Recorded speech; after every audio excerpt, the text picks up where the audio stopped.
Hi friends, స్టోరీలోకి వెళ్ళే ముందు ఈ స్టోరీ కనుక మీకు నచ్చితే లైక్ చేయండి, కామెంట్ చేయండి, షేర్ చేయండి, సబ్స్క్రైబ్ చేసుకోవడం మాత్రం మర్చిపోకండి.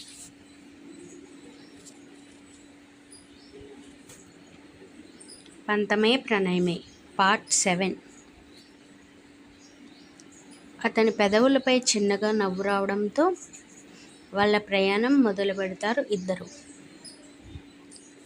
కృష్ణ కళ్ళు చేసిన మాయకి అతనిని అంటిపెట్టుకుని కూర్చుంటుంది రాధి.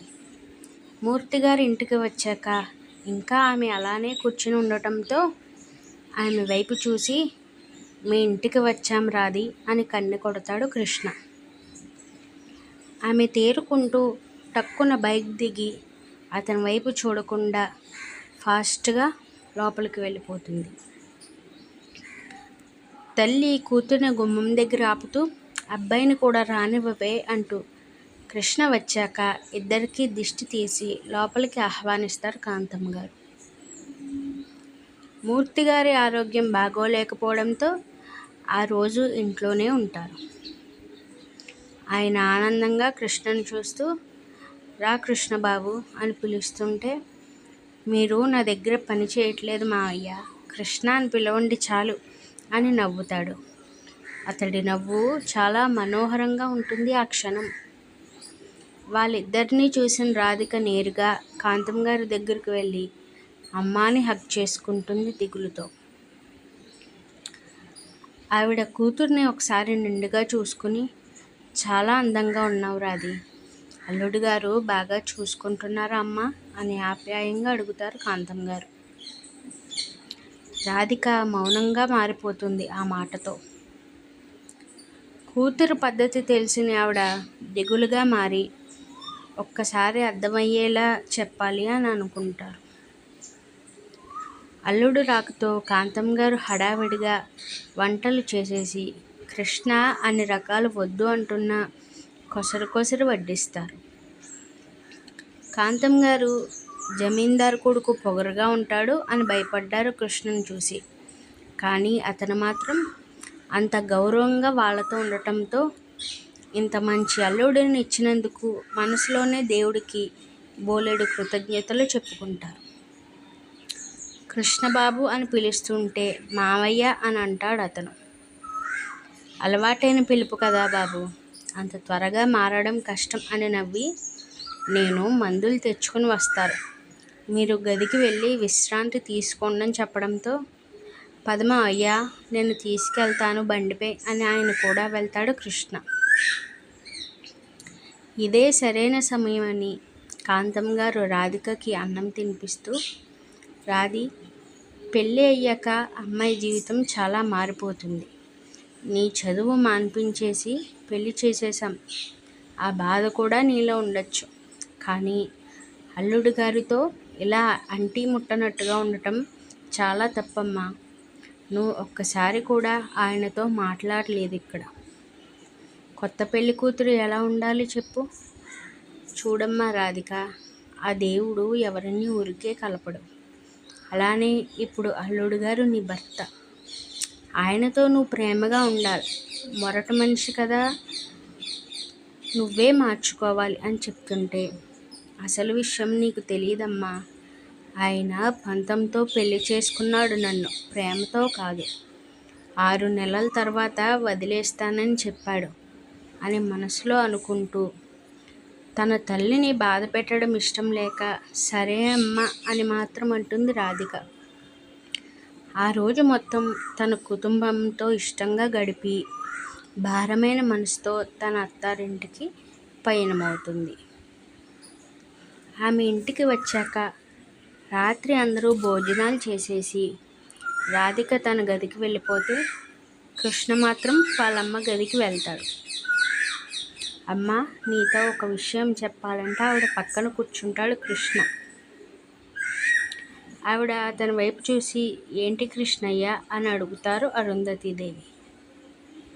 అమ్మ, నీ కోడలు ఉంది కదా, అది చాలా బాగా చదువుకుంది, ఇంట్లో ఉండి ఏం చేస్తుంది చెప్పు. అలాగే మిల్లు లెక్కలు రాసేవాడిని పీకి పడేశాను. ఎలానో రాధిక ఉందిగా, దానిని చూసుకోమని చెప్పి ఇక్కడి నుండి మనం కష్టపడిన సొమ్ము కదా, అదైతే ఖచ్చితంగా రాస్తుంది. నీకు ఇష్టమైన అమ్మ అని అడుగుతాడు కృష్ణ. ఆవిడ తన కొడుకు వైపు మెచ్చుకోలుగా చూస్తూ, నేనే చెప్దామనుకున్నా కృష్ణయ్య, మొన్న మీ ఆవిడ లెక్కలు చాలా బాగా రాసింది. నాకు ఇష్టమే కన్నా చెప్పు దానికి అంటుంటే, వద్దమ్మా నువ్వే చెప్పని తన రూమ్కి వెళ్ళిపోతాడు. డోర్ తీసి చూస్తే రాధిక సోఫాలో పడుకొని కనిపిస్తుంది అతనికి. బుజ్జి కుక్క పిల్లలా పడుకున్న ఆమెను ఎత్తుకుని బెడ్పై వేసి పక్కన పడుకుంటాడు కృష్ణ.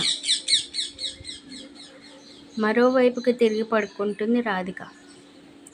ఏంటమ్మాయి, ఉదయం నుండి నన్ను పట్టించుకున్నావా? అసలు అమ్మగారింటికి వెళ్తే నన్ను అసలు చూడటం మానేస్తావా అంటూ చెవితమ్మిని కొరుకుతాడు. అతని స్పర్శకి విసుగ్గా దూరం జరగడంతో ఆమె చూపు అతని కోపం తెప్పిస్తుంటే ఉక్రోషంతో రాధికని తన వైపుకు తిప్పుకొని ఆమె పెదవులపై ముద్దు పెట్టడం మొదలు పెడతాడు. రాధికకి ఇష్టం లేదని గింజుకుంటూ దూరం జరుగుతుంటే ఒక్కసారిగా ఆమె నుండి దూరం జరుగుతాడు కృష్ణ. ఎన్నిసార్లు ఇష్టం లేకుండా నన్ను ముట్టుకొని మానసికంగా చంపేస్తారని ఉక్రోషంతో అరుస్తుంది రాధిక. ఆమె అతని కళ్ళల్లోకి చూడగానే క్షమించు అమ్మాయి అని చెప్పి మరొక గదికి వెళ్ళిపోతాడు కృష్ణ. కాసేపటికి రాధిక తేరుకుంటూ మంచం మీద పడుకుని ఆలోచనలో పడుతుంది. ఇతను నన్ను ఎందుకు ఇబ్బంది పెట్టట్లేదు, వదలమంటే వెళ్ళిపోయాడు, ఏదైనా కొత్తగా హింసించాలని నిర్ణయించుకున్నాడా అని భయంగా ఆలోచిస్తూ మళ్ళీ అంతలోనే జీవితంపైనే దెబ్బ కొట్టాడు, ఇంకేం చేయగలడని విరక్తిగా అనుకుంటూ ఎప్పటికో నిద్రపోతుంది రాధిక. ఒక మనిషి మీద నెగిటివ్ ఫీల్ ఉంటే వాళ్ళు ఎంత మంచి చేసినా చెడుగానే కనిపిస్తుంది. అలానే కృష్ణపై ఉన్న నెగిటివ్ ఫీల్ కంటిన్యూ అవుతోంది రాధికలో. అందుకే అతనిలో మార్పు వచ్చినా కనిపించట్లేదు ఆమెకి. రాధిక ఉదయాన్నే లేచి ఫ్రెష్ అయ్యి దేవుడికి దండం పెట్టుకుని అత్తగారికి కాఫీ ఇచ్చేసి వస్తుంటే, కోడలి పిల్ల ఇలా రా, నీతో మాట్లాడాలి అని అంటారు అరుంధతీదేవి గారు. ఆమె భయంగా ఏంటి అత్తయ్య గారు అని అడుగుతుంది. నువ్వు మొన్న లెక్కలు చూసావు కదా, దానికోసం మాట్లాడాలి. ఏమైనా తప్పు జరిగిందా అత్తయ్య గారు అంటూ వణుకుతుంది రాధిక.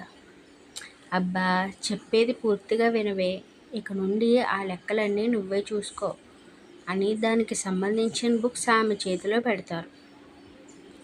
రాధిక ఆనందంగా నిజమా అత్తయ్య గారు అని కొంచెం ఆశ్చర్యంతో అడుగుతుంది. అవునే, నాకు పెద్దగా లెక్కలు తెలియవు కాబట్టి రోజు నిన్ను కృష్ణయ్య తీసుకెళ్తాడు, వాడితో పొలానికి వెళ్ళి మీరిద్దరూ చూసుకోండి అని చెప్తారు. రాధిక సంతోషంగా, అమ్మయ్య, ఇంట్లోనే ఉండాలని భయపడ్డాను, కానీ మా అత్తయ్య గారు మనసు బంగారం, ఇక నుండి హ్యాపీగా పొలానికి వెళ్ళొచ్చు, నాన్నను కూడా రోజు చూసినట్టు ఉంటుంది అని కిచెన్లోకి వెళ్తుంది ఆనందంగా. రోజులు అలా సాగుతుంటే రాధిక తన బాధలోంచి బయటకు వచ్చి పనిలో పడటంతో కొంచెం ఆనందంతో హుషారుగా ఉంటుంది. కానీ ఆమె సంతోషంగా ఉన్నది ఎందుకంటే కృష్ణ ఆమెని అస్సలు ఇబ్బంది పెట్టట్లేదు. బైక్పై తీసుకెళ్తున్నా మౌనంగా ఉంటున్నాడు. ఇక ఇంట్లో అయితే తన నీడ కూడా ఆమెపై పడనంత దూరంగా ఉంటున్నాడు. రాధికకి తేడా తెలుస్తున్నా ఆమెకి కావాల్సింది అదే కాబట్టి మరింత ఆనందంగా అతన్ని పట్టించుకోకుండా ఉంటుంది.